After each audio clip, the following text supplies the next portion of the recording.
আসসালামু আলাইকুম। কেমন আছেন সবাই? আল্লাহর রহমতে অনেক ভালো আছি আমি। তবে এই কয়দিন ঠান্ডা এত পরিমাণ লাগছে, কোনো কিছুই খাইতে মন চাচ্ছে না। শুধু আমার মনটা একটু কচু আর একটু ভুড়ি খাইতে মন চাচ্ছে। তা ভাবলাম আজকে একটু কচু রান্না করি, আর এই যে সারু কচু আছে না ওইগুলা। আর ফ্রিজে তো ভুড়ি ছিল, আমি তো সবসময় ফ্রিজে ভুড়িটা খুব সুন্দর করে প্যাক করে রাখি, কেননা ভুড়ি জিনিসটা আমার অনেক ভালো লাগে। আসলে আমার বলে না, বেশিরভাগ মেয়েরা আপুরা আমরা দেখবেন ভুড়ি খেতে মন চায়। তো আজকে একটু হালকা অল্প একটু আলু দিয়ে আমি আজকে ভুড়ি রান্না করলাম।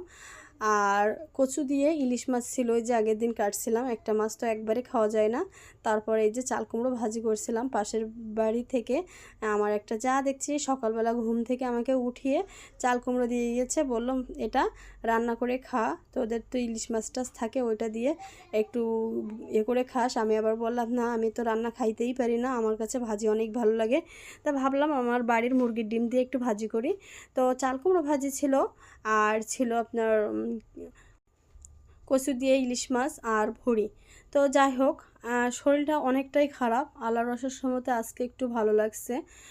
দেখবেন আমাদের শরীর ভালো না মানে মানে আমাদের মনও ভালো না। আমাদের শরীর যদি খারাপ থাকে তা আমাদের মনটাও কিন্তু খারাপ হয়ে যায়। তো যাই হোক, অনেক দিন পরে আজকে একটু বাইরে যাচ্ছি, মানে নাভারণের টানে যাচ্ছি, কেননা ওখানে আমার মেয়ের স্কুলের বোরকা রয়েছে, সেগুলো আনবো আজকে। আবার মেয়ে বলল, আম্মু আমার জন্য একটা গিফট নিয়ে আসবো। আমি বলি, তুমি তো কখনোই গিফট মন থেকে চাও না, তা কেমনে কীভাবে গিফট চাইলে আবার? তো মেয়ে আমাকে বলল, মা গিফটটা আমার জন্য না, আমার স্কুলের একটা ম্যাম চলে যাবে, তো আমার খুব ইচ্ছা হয়েছে আমি তাকে একটা গিফট করব। তো মেয়ে যখনই বলল, আসলে আমি এমন একটা মানুষ, মানে এমন একটা মা, মেয়ের কথা আমি ফেলতেই পারি না।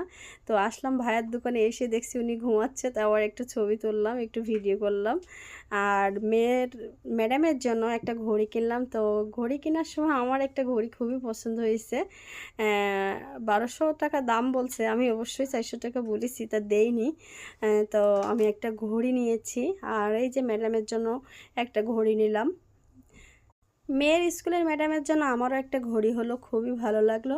তো আবার একটু এই যে একটু ফাস্টফুড দোকানে আসলাম। ছোট মেয়ে বলেছিল একটা কোন আইসক্রিম খাবে, তো আবার সেই কোন আইসক্রিম এর জন্য হচ্ছে, তো আবার চলে আসলাম বাসায় কাজকাম শেষ করার পরে। তারপরে আবার এই যে বাসায় এসে দেখি যেখানে যাদের বাসায় আমি দুধ বিক্রি করি তারা আবার টাকা দিয়ে গেছে। তো আমি আবার সেই টাকাগুলো সুন্দর করে ঘটে পড়লাম, কেননা আমার আবার একটু ঘটে টাকা জমা করতে আমার খুব ভালো লাগে। তো যাই হোক, আমার রাজা আবার আমার পিছন থেকে ডাকছে ম্যা ম্যা করে, এখন আমি ওকে খেতে দেবো। সবাই ভালো থাকবে।